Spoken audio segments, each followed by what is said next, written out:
Ouvert au terminal mais également aux élèves de première, le 21e salon de lycée à venir a attiré énormément de monde. On est ravis, il y a beaucoup de jeunes, les exposants sont contents, ils ont vu passer pas mal d'étudiants potentiels et je pense que c'est un succès. C'est un véritable succès cette année. On peut penser qu'il y a 1,5 fois de plus de personnes que l'an dernier. Donc ça veut dire que ça correspond à un besoin.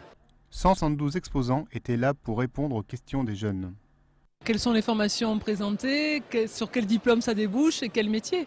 Donc c'est ça les questions essentielles.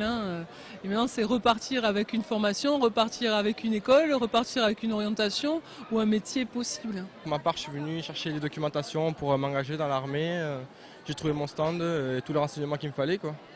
Je suis à l'université ou les écoles de journalisme. Enfin, j'essaie de regarder un peu partout pour pas me tromper. Les élèves délaissent les filières classiques pour l'apprentissage et l'alternance.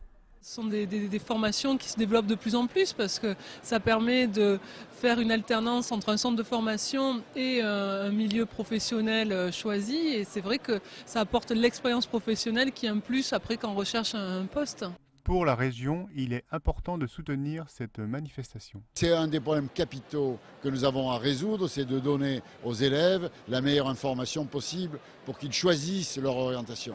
Ce qui coûte très très cher à la nation, c'est des changements d'orientation. Un enfant qui commence une formation qui s'aperçoit qu'elle n'est pas adaptée à ce qu'il veut faire et qui change d'orientation, au bout d'1 an, au bout de 2 ans, c'est catastrophique et pour la nation et pour le lycéen. Nous entendons donner le maximum d'informations aux jeunes pour qu'ils choisissent la meilleure orientation pour eux.